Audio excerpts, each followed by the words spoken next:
अब एक खबर ऐसी शामिल करते हैं जो कि बड़ी खबर भी है और अच्छी खबर भी है। ओवरऑल जो प्रोडक्शन है ऑयल की, उस हवाले से हम बात करेंगे कि पाकिस्तान के ऑयल एंड गैस सेक्टर से ये बड़ी खबर है कि तेल निकालने की जदीद जो टेक्नोलॉजी है, ESP सिस्टम जो है, ये जो मेथड है और मखसूस केमिकल का इस्तेमाल है, वो अब शुरू कर दिया गया है। और चकवाल में तेल के कुएं से पैदावार में 1400% इजाफा रिकॉर्ड हुआ है, जो कि पाकिस्तान के लिए बहुत अच्छा है। और इसके साथ साथ जो प्रोडक्शन है वो 50 से बढ़कर 750 बैरल यौमिया हो गई है। और OGDCL के मुताबिक तेल निकालने के मराहिल पर मखसूस केमिकल की शमूलियत से पैदावार में इजाफा हुआ है और इससे पहले भी पेशाश की वेल में इसका कामयाब इस्तेमाल किया गया। बिल्कुल, एक पुरानी टेक्नोलॉजी थी, एक नई टेक्नोलॉजी है जिसका इस्तेमाल किया जा रहा है, जिससे प्रोडक्शन बहुत ज़्यादा इजाफा हुआ है। और आने वाले वक्त में मुस्तकबिल में क्या वाकई हमारा जो इंपोर्ट बिल है वो भी इससे कम होगा या नहीं होगा, हमें कितने फ़ायदे हासिल होंगे, इसके बात करने के लिए हमें ज्वाइन किया एनर्जी एक्सपर्ट आनंद पहुजा ने। उनसे हम बात करेंगे। बहुत शुक्रिया आनंद साहब हमें शो में ज्वाइन करने के लिए। सर, OGDCL के ऑयल ड्रिलिंग के लिए जदीद टेक्नोलॉजी का इस्तेमाल किया जा रहा है, उसके फ़वाइद भी हमें अब सामने नज़र आ रहे हैं।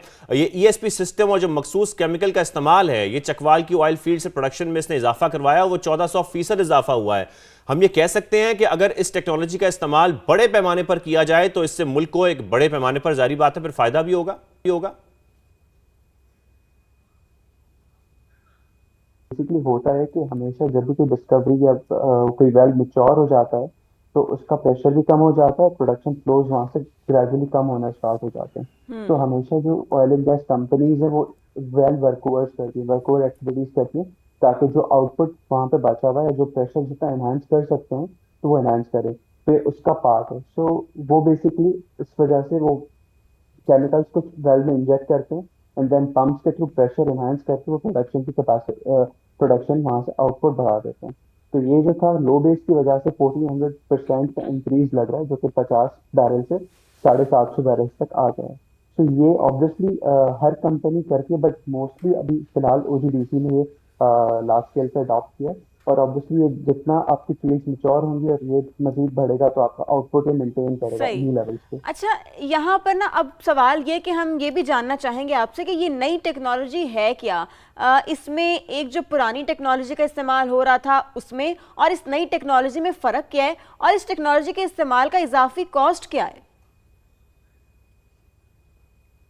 तो बेसिकली इसमें है ये कि ये जो अभी इन्होंने रिसेंटली यूज किया है, केमिकल्स इसमें इंजेक्ट करते हैं कुछ, जो जिसकी वजह से जो वेल में कुछ पार्टिकल्स लग जाते हैं वेल बोर के करीब, जिसकी वजह से रुकावट आती है ऑयल को बाहर निकलने में। तो वो उन पार्टिकल्स को खत्म करते हैं नीचे जाकर केमिकल्स, जिसकी वजह से प्रोडक्शन में वहाँ पे इंक्रीज आता है, फ्लोज बढ़ जाते हैं। बेसिकली आपका जो वेल है वो पोरस हो जाता है, उसमें फिर वहां से फिर इजिली जो जखायर होते हैं वो बाहर एक्सट्रैक्ट किए जा सकते हैं। तो पहले, इससे पहले भी टेक्नोलॉजी बेसिकली वर्कओवर शुरू से होते हुए आ रहे हैं। और ऑब्वियसली केमिकल्स की या उसमें जो टेक्नोलॉजीज बेसिकली यही है, बट उसमें से उसके बिल्कुल, तरीके इसी वजह से इस मुख्तलिफ होते मेथड हैं। से काफ़ी फ़ायदा हो रहा है। आनंद साहब, अब हर माह हम ये सुनते हैं कि ऑयल एंड गैस की नई डिस्कवरी हुई है, एक नई डिस्कवरी सामने आती है, लेकिन दूसरी तरफ हम ये भी देखते हैं कि हमारा जो इंपोर्ट बिल है उसमें कोई फ़र्क नहीं आता। तो तेल मंगवाने पर भारी ज़र मुबादला हमारा मुसलसल खर्च हो रहा है। पाकिस्तान में ऑयल एंड गैस की प्रोडक्शन कितनी है, ज़रूरत कितनी है, और कब हमारा इंपोर्ट बिल कम हो सकेगा कि हमें मंगवाने की ज़रूरत ना पड़े? तो हमेशा हम जो डिस्कवरीज देखते हैं वो होती जरूर है डिस्कवरीज, बट वो इतनी साइजेबल डिस्कवरीज नहीं होती हैं। तो पाकिस्तान की अभी करंट डिमांड है वो है हमारी बैरल्स पर डे की तकरीबन 3.5 लाख बैरल्स पर डे की हमारी डिमांड है। और हमारी जो करंट प्रोडक्शन है वो 60,000 बैरल्स पर डे की प्रोडक्शन है। जो रिमेनिंग गैप हमारा है वो हमारा इंपोर्ट होता है। जो हमारी रिसेंट डिस्कवरीज हुई हैं वो इतनी साइजेबल डिस्कवरीज नहीं है जो कि हमारा उस डिमांड को, 3.5 लाख बैरल की डिमांड को मीट कर सकें। तो इवन दो इट्स गुड, जो अभी रिसेंटली हमारे बारकजाई में नशपा ब्लॉक में डिस्कवरी हुई है, उसमें फ्लोज एक्सपेक्टेड है। फिलहाल इनिशियल फ्लोज पे 10,000 बैरल्स की डिस्कवरी है, वो टेस्ट हुए हैं। जब आएंगे एग्जैक्टली तो पता लगा कितनी प्रोडक्शन वहां से हो रही है। तो that is a major contribution, but still हम अभी 20% ही, 18 से 20% ही लोकली प्रोड्यूस कर रहे हैं, रिमेनिंग इम्पोर्ट हो रहा है। तो उस गैप को फिल करना it's not an easy task, वो सही। हमारा अच्छा, इम्पोर्ट बिल लेकिन रहेगा। आनंद साहब ये कहिएगा कि अब हम देख रहे हैं कि हुकूमत जो है ना वो ऑयल एंड गैस के शोबे पर खुसूसी तवज्जो दे रही है, और इसमें SIFC का भी इसमें बहुत बड़ा किरदार है, नुमाया किरदार है, और तुर्की की कंपनी से ऑफशोर ड्रिलिंग पर भी बात हो रही है। फिर इसके साथ साथ जो सऊदी जॉइंट अरामको है वो भी पाकिस्तानी मार्केट में मौजूद है। तो अब इसके बाद इस सिचुएशन में क्या अब हम ये कह सकते हैं कि मुस्तकबिल में हम अपनी ज़रूरत खुद पूरी करने के काबिल हो जाएंगे? क्या समझते हैं आप? ये फिलहाल इस वक्त कहना बहुत मुश्किल होगा। बेहतरी अलबत्ता ज़रूर आएगी, आनी अच्छा। चाहिए, क्योंकि हमने ऑफशोर में अभी तक कोई एक्सप्लोरेशन हुई नहीं है, इट्स अनटैप्ड। तो वो ऑब्वियसली बेहतरी आनी चाहिए।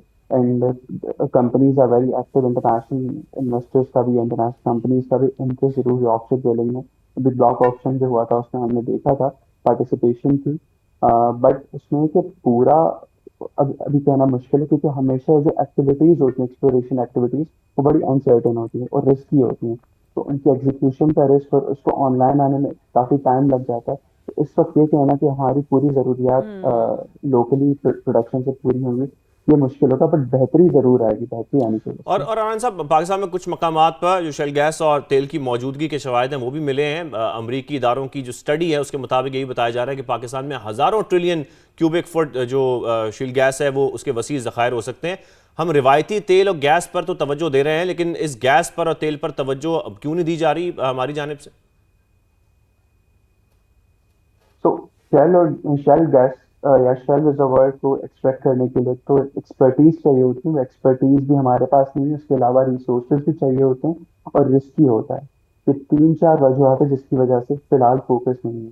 सो एक्सपर्टीज हम अभी स्टार्ट हुआ है, बट स्मॉल स्केल पे OGDC में 2-3 डिस्कवरीज की जो टाइट गैस डिस्कवरीज हैं और पायलट प्रोजेक्ट्स को कर रहे हैं।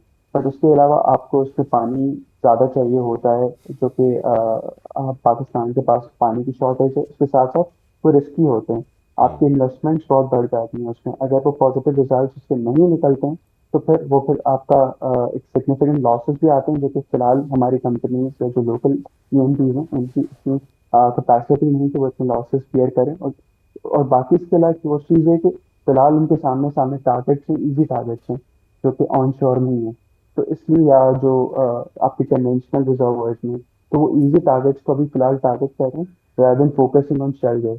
जब वो इजी टारगेट्स आपके खत्म हो जाएंगे और थोड़ी अनसर्टेनिटी थोड़ी सर्टेनिटी आ जाएगी ऑन शेल गैस, और उसके साथ साथ एक्सपर्टीज भी आ जाएंगे, तो फोकस फिर तब जाके उसमें हो सकता है, अभी फिलहाल नहीं। तो हम उम्मीद रख सकते हैं कि आने वाले वक्त में पाकिस्तान का इसी तरीके से शायद इंपोर्ट बिल भी कम हो जाए, और जब हमारी प्रोडक्शन में इजाफा हो रहा है हुकूमत को इसके ज़्यादा से ज़्यादा फ़ायदा उठाना चाहिए। आनंद साहब, बहुत शुक्रिया, आपने हमें ज्वाइन किया, इस हवाले से तफसीलन आपने बताया कि इस वक्त क्या सूरत हाल है हमारे ऑयल एंड गैस के हवाले से।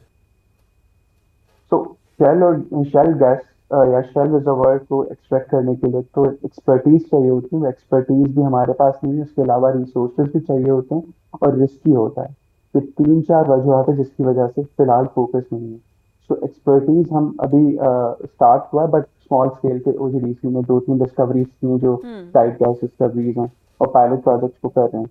बट उसके अलावा आपको उसमें पानी ज़्यादा चाहिए होता है, जो कि पाकिस्तान के पास पानी की शॉर्टेज है। उसके साथ साथ वो रिस्की होते हैं, आपकी इन्वेस्टमेंट्स बहुत बढ़ जाती हैं उसमें। अगर वो पॉजिटिव रिजल्ट उसके नहीं निकलते हैं तो फिर आपका एक सिग्निफिकेंट लॉसेस भी आते हैं, जो कि फिलहाल हमारी कंपनीज जो लोकल EMPs हैं उनकी इतनी कैपेसिटी नहीं कि वो इतने लॉसेस बियर करें। और बाकी इसके अलावा वो चीज़ है कि फिलहाल उनके सामने सामने टारगेट्स हैं, ईजी टारगेट्स हैं, जो कि ऑन शोर नहीं है। तो इसलिए या जो आपके कन्वेंशनल रिजर्वायर्स में, तो वो इजी टारगेट्स को अभी फिलहाल टारगेट कर रहे हैं rather than focusing on shell gas. जब वो इजी टारगेट्स आपके खत्म हो जाएंगे और थोड़ी अनसर्टेनिटी थोड़ी सर्टेनिटी आ जाएगी ऑन शेल गैस, और उसके साथ साथ एक्सपर्टीज भी आ जाएंगे, तो फोकस फिर तब जाके उसमें हो सकता है, अभी फिलहाल नहीं। तो हम उम्मीद रख सकते हैं कि आने वाले वक्त में पाकिस्तान का इसी तरीके से शायद इंपोर्ट बिल भी कम हो जाए, और जब हमारी प्रोडक्शन में इजाफा हो रहा है हुकूमत को इसके ज़्यादा से ज़्यादा फ़ायदा उठाना चाहिए। आनंद साहब, बहुत शुक्रिया, आपने हमें ज्वाइन किया, इस हवाले से तफसीलन आपने बताया कि इस वक्त क्या सूरत हाल है हमारे ऑयल एंड गैस के हवाले से।